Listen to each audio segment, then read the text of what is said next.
Tous les participants sont en mode écoute seul. Bonjour à tous, donc bienvenue à ce deuxième webinaire Do It Yourself sur les financements publics.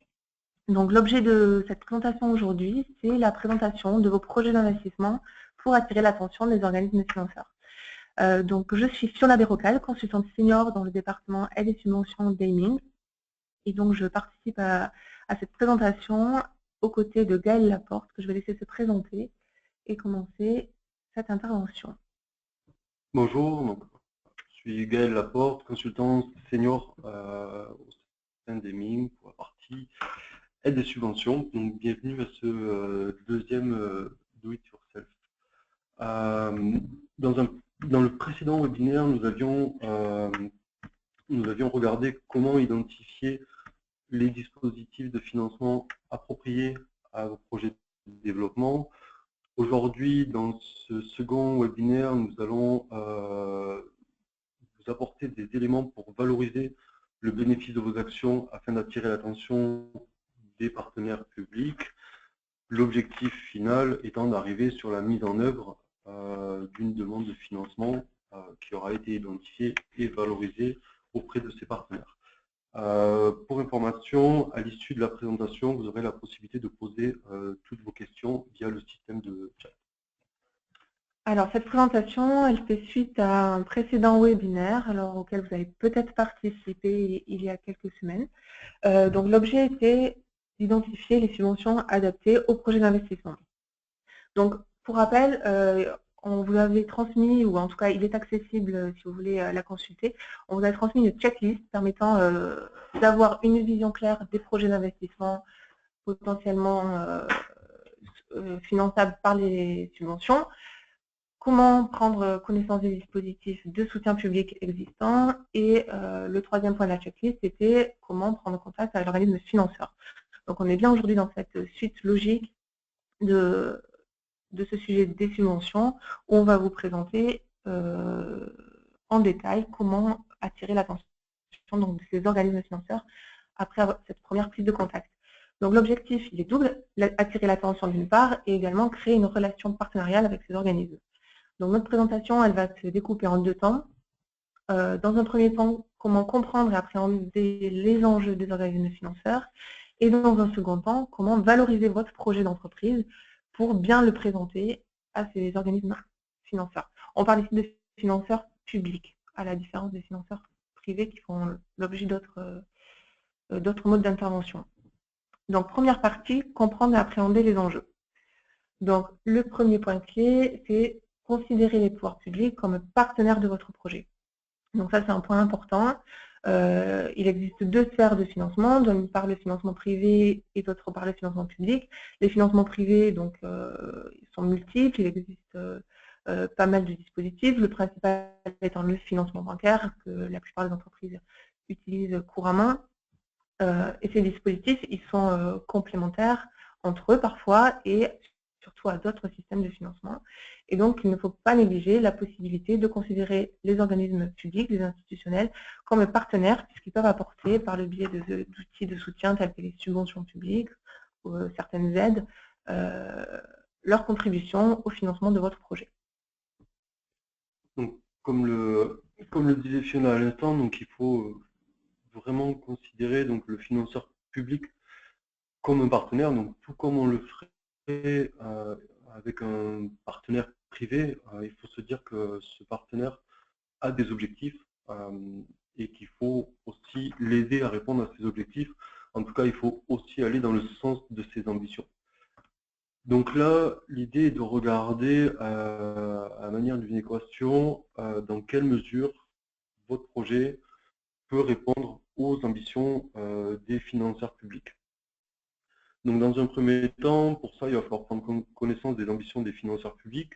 Donc pour cela, il va falloir se rapporter au cadre des politiques publiques. Donc ici, on identifie trois cadres principaux. Donc le cadre européen, donc il va fixer un cadre général avec aussi ses propres dispositifs en son sein.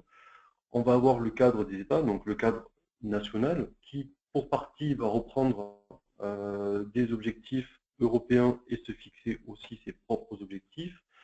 et le cadre des régions, le cadre territorial qui va reprendre des objectifs au niveau européen, au niveau de l'État, et qui va avoir ses propres objectifs pour son propre développement. On va avoir différents documents de référence dont on vous a mis au centre les noms de ces différents documents de référence. Donc, pour exemple, au niveau de l'Europe, on va retrouver les recommandations de l'Europe, les programmes européens. Au niveau national, donc les plans nationaux, et au niveau territorial, il va y avoir les différents schémas régionaux, départementaux, mais aussi les plans d'action. L'ensemble de ces documents sont publics. Vous pouvez les trouver facilement sur les sites internet des institutionnels. S'ils ne sont pas disponibles sur le site internet des institutionnels, vous pouvez les appeler et ils vous les mettront à disposition. Dans la lecture de ces documents, donc, il va falloir rechercher les différentes ambitions qui vous concernent. Pour exemple, au niveau de l'Europe, il va y avoir des ambitions, enfin des grands objectifs que l'on va retrouver sur l'ensemble des programmes, donc qui sont dits comme les principes horizontaux, donc ils vont représenter l'égalité homme-femme, la lutte contre les discriminations, le développement durable. On retrouvera aussi au niveau de l'Europe assez souvent des objectifs en matière de collaboration et de coopération, des indicateurs à en suivre en matière d'innovation. Au niveau de l'État, les grands objectifs qu'on va pouvoir retrouver dans l'analyse des plans, c'est notamment le développement de l'industrie, la création d'emplois, le développement des énergies renouvelables, limiter le reversement des dividendes dans le cadre de l'octroi d'une subvention.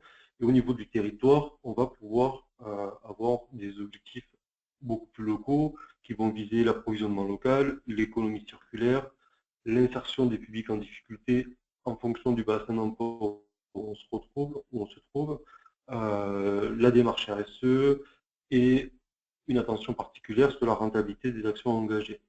Donc ces listes ne sont pas exhaustives, il faut vraiment se rapprocher sur chacun de ces plans, et ce qu'il faut se dire, c'est que l'ensemble de ces objectifs peuvent s'additionner en fonction des dispositifs qu'on va mobiliser.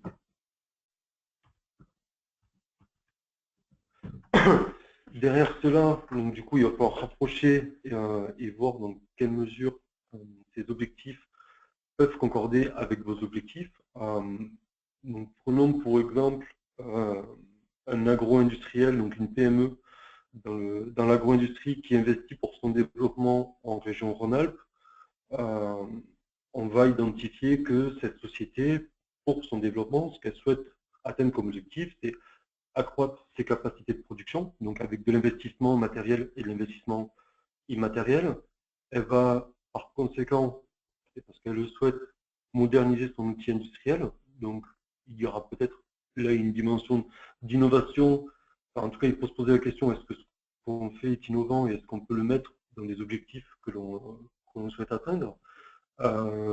Cette société va chercher à développer de nouveaux marchés à l'export dans son objectif de croissance. Donc là, pareil, il faut vraiment venir noter quels sont les marchés que l'on souhaite cibler, qu'est-ce qu'on souhaite faire comme croissance à l'export. Et cette société va, par le développement de son outil industriel, créer des emplois. Donc ça va pouvoir être convertir une masse d'emplois intérimaires qu'elle a en CDI, mais aussi créer des nouveaux emplois pour son site industriel. Donc là, nous avons les objectifs de l'industriel et qu'il faut mettre en rapport avec les précédentes ambitions qu'on a pu voir. Voilà, tout à fait Gaëlle. Du coup, les objectifs et les ambitions des politiques publiques. À l'écran, on vous en a mis quelques-uns, la création d'emplois, l'insertion des personnels éloignés de l'emploi, des personnes handicapées, le développement local, la responsabilité sociale des entreprises. Donc sur l'exemple que vient d'évoquer Gaëlle, sur le développement industriel d'une entreprise, qui veut se développer à l'export et qui veut accroître ses capacités de production, on va pouvoir faire concorder ces objectifs avec ceux du territoire, puisque le territoire va être preneur de ce développement économique, puisqu'il va créer de l'emploi sur le territoire. La modernisation des équipements grâce à un investissement dans une machine innovante, par exemple, va permettre de faire rayonner aussi le savoir-faire local d'une entreprise innovantes. La protection de l'environnement, de la même façon, va être mise en avant par le territoire à travers le soutien qu'elle va pouvoir fournir à l'entreprise qui contribue aux objectifs de ce territoire. Il va falloir, sur la création d'emplois, on l'a évoqué, prendre en compte cette dimension insertion du personnel, intégration des personnes handicapées, etc. Donc là, on a un projet typiquement qui contribue aux objectifs et aux ambitions d'un territoire, que ce soit au niveau régional ou national, puisque les objectifs donc, se situent à différents niveaux. Donc le point important vraiment à retenir là, sur cette partie-là, c'est que c'est la concordance donc, de ces deux objectifs qui va faire l'objet de la valorisation de votre projet d'entreprise au regard des ambitions des pouvoirs publics.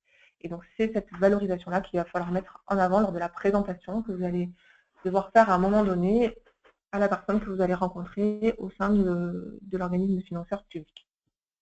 Parce que, juste à noter, ce qui est important notamment pour la partie création d'emploi, c'est assez souvent, on reste sur un exemple d'un industriel, un industriel qui crée de l'emploi se dit je crée de l'emploi, donc je crée de la valeur pour le territoire, donc logiquement je devrais être accompagné.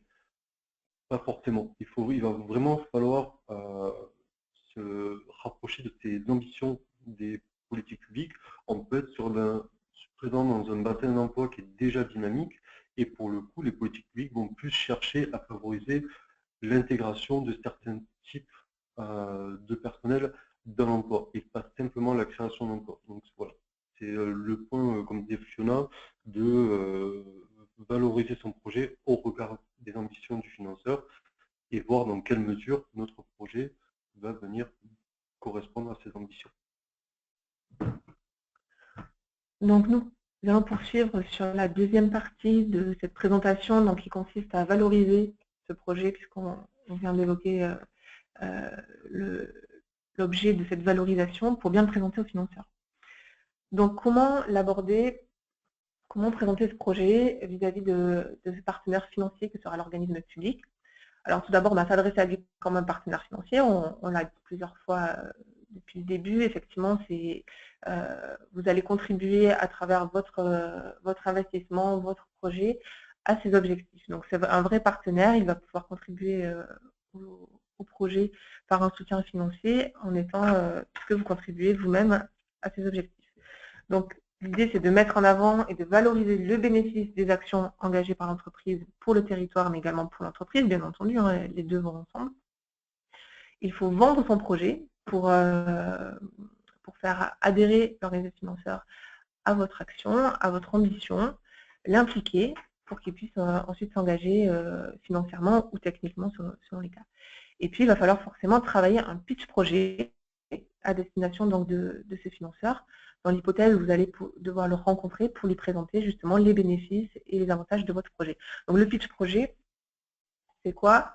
C'est un discours, un petit discours en général, qui va vous permettre de présenter votre produit, votre investissement, votre offre de service dans certains cas, en un minimum de temps, pour faire comprendre l'intérêt du projet aux financeurs, quels sont les bénéfices qui vont découler de ce projet pour le territoire.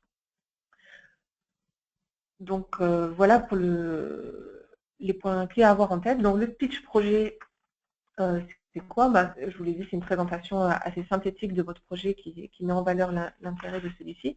Donc là, à l'écran, vous avez un exemple type d'un pitch, mais c'est quelque chose qui est adaptable en fonction du projet, du temps qui vous est imparti lors de la présentation. On a vu dans certains cas des temps de présentation de projet très courts, de l'ordre de 5 minutes face à des élus. Donc il faut être capable de synthétiser de façon importante le projet. Parfois, on a des interventions de porteurs de projets qui peuvent durer 20 minutes jusqu'à 1 heure. Donc voilà, il faut pouvoir adapter le contenu de votre pitch au financeur, au temps qui vous est imparti qui vous est accordé par le financeur. Donc l'idée, c'est quand même par rapport à un pitch projet que vous feriez à un organisme bancaire ou un financeur privé, c'est de prendre en compte les spécificités du financeur public.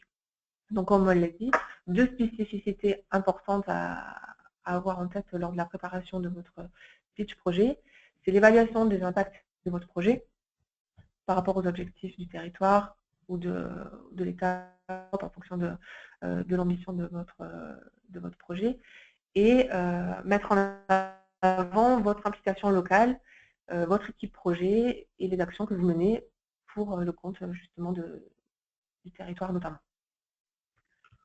Donc oui, comme le disait Fiona, il est vraiment important de prendre en compte ces spécificités.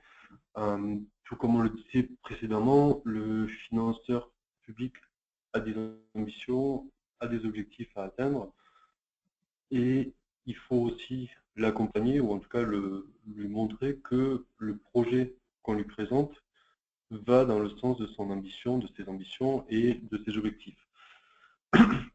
Donc pour cela, il va vraiment être important de travailler sur et de regarder quel est l'impact de son projet à l'échelle du territoire. Donc pour ce qui revient à mettre en avant les effets positifs de vos actions, mettre en avant votre contribution que vous apportez au développement de votre écosystème et mettre en avant la richesse que vous allez créer sur le territoire.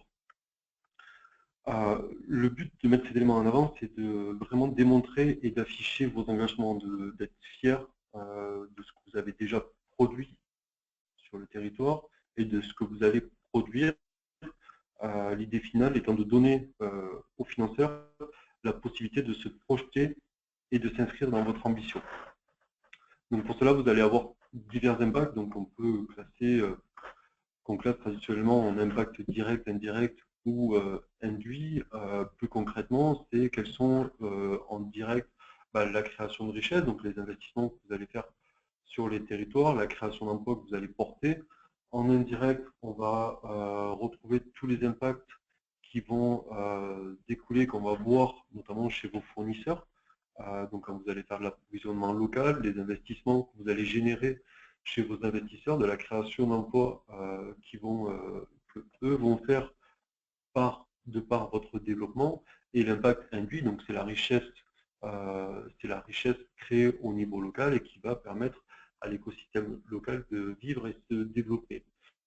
Dans les impacts directs, il y a un impact qui n'est pas un impact directement, c'est les aides publiques, donc l'aide que vous sollicitez, qu'il faut intégrer pleinement dans votre discours. Il faut venir montrer quel est le bénéfice, quel est l'effet de levier de cette aide pour votre projet. Vraiment montrer l'intérêt, la nécessité de l'intervention publique. C'est vraiment, on est dans une logique d'argumentaire.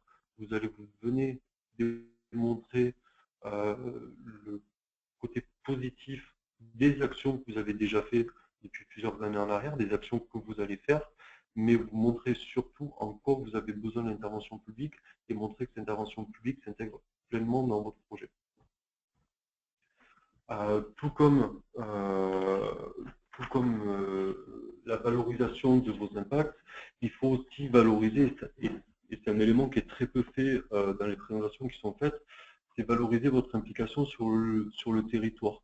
En tant qu'entrepreneur porteur de projet, vous adhérez peut-être à des pôles de compétitivité, à des associations, vous enseignez peut-être au sein d'universités, au sein d'écoles, vous coopérez avec d'autres entreprises, vous faites partie d'un syndicat local.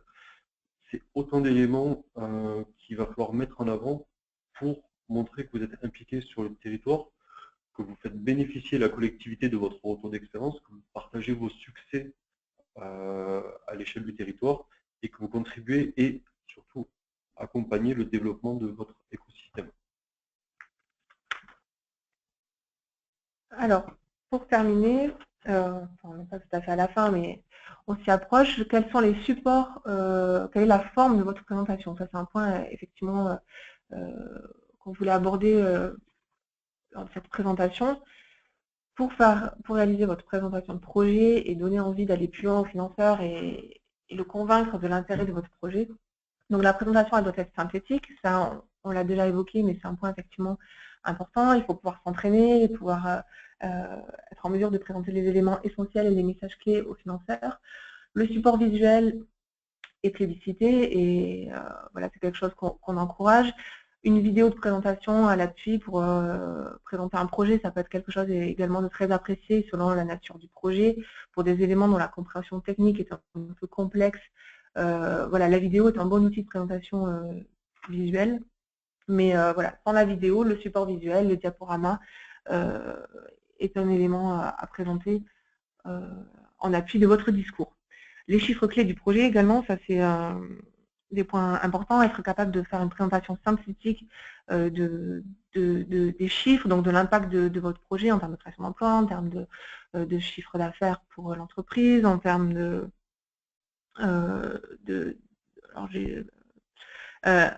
voilà, tous les chiffres qui vont être associés à votre projet et au développement donc de l'activité. L'idée sur les chiffres, les projets, vraiment à l'image d'une plaquette, une simple page, et de venir, comme disait Fiona, vraiment mettre ces grands chiffres importants dont on vient de parler dans la valorisation, pardon, dans la valorisation de votre projet, venir marquer ces quelques chiffres et vous dire que c'est un support que vous allez pouvoir laisser au financeur et qui pour lui reprendra facilement aussi dans ses communications internes. Voilà, tout à fait. Donc tous ces éléments-là doivent pouvoir être laissés au porteur de projet et l'aider à permettre sa compréhension, effectivement, lorsqu'il communique sur votre projet en interne, puisqu'on a parfois des élus à qui on présente les projets, mais qui doivent ensuite le représenter à d'autres instances. Donc il est important voilà, de pouvoir laisser des éléments très synthétiques et très clairs pour permettre la compréhension de ce projet. Et donc ces éléments-là découlent également sur le business plan que vous devez présenter pour convaincre le financeur d'apporter son concours financier dans votre projet.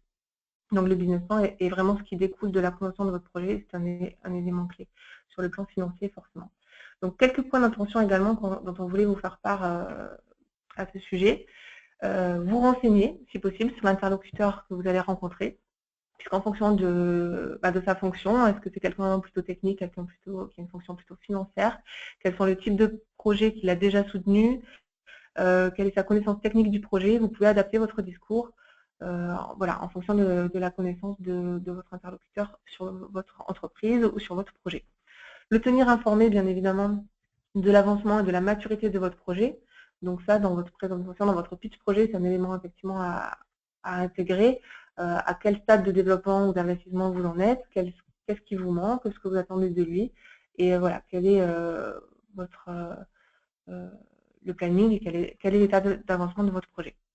Et donc, on l'a évoqué précédemment à travers les réseaux, mais ne pas minimiser la qualité de votre équipe, l'équipe de dirigeants ou l'équipe qui pilote le projet, et donc de sa capacité à accompagner ce projet jusqu'à son objectif. Ça, c'est très important, et le financeur public va être sensible à votre capacité à mener à bien le projet, forcément, d'un point technique d'une part et d'un point financier d'autre part. Et c'est pour ça qu'il va être à même de vous accompagner si vous le convainquez de votre capacité à tenir vos engagements.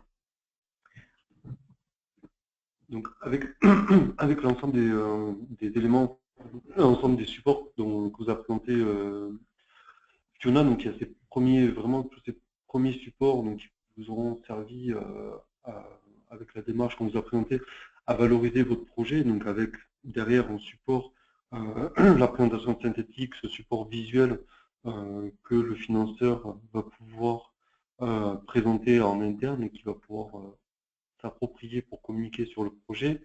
Derrière les étapes qui vont suivre cette valorisation du projet, donc c'est sûrement, et on vous le souhaite, la présentation détaillée de votre business plan détaillé afin de mobiliser un dispositif. Donc la suite logique est de faire une demande de financement. Ce ne sera pas forcément le cas. Il peut y avoir deux autres cas qui peuvent se passer. C'est de dire que le financeur est intéressé pour vous accompagner et soutenir votre projet, mais pas de suite, soit parce qu'il n'y a pas de dispositif actif à ce jour, soit parce qu'il y a un dispositif qui est prévu, mais via un système d'appel à projet, via appel à projet, et ça sera beaucoup plus tard. Et donc dans ce cas-là, comme on vous le présente à l'écran, il va être important de continuer à communiquer et informer le financeur. Ce n'est pas parce que vous avez un accord de principe que vous devez vous dire que c'est bon et que vous pourrez revenir uniquement au moment de mettre en œuvre votre demande de financement. Il va falloir communiquer, tenir au courant le financeur de l'état d'avancée du projet, notamment si votre planning bouge.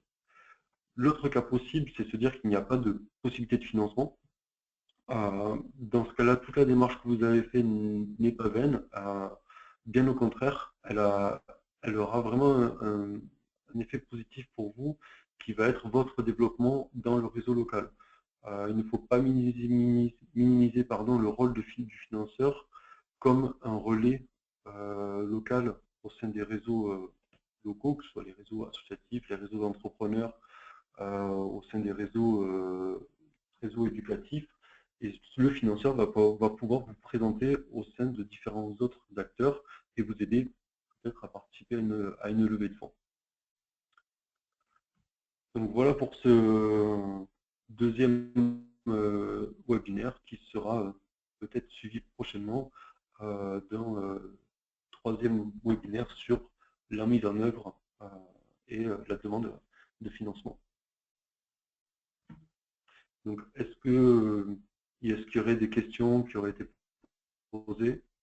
Là, vous pouvez poser vos questions sur le chat. On reste quelques minutes pour y répondre si besoin.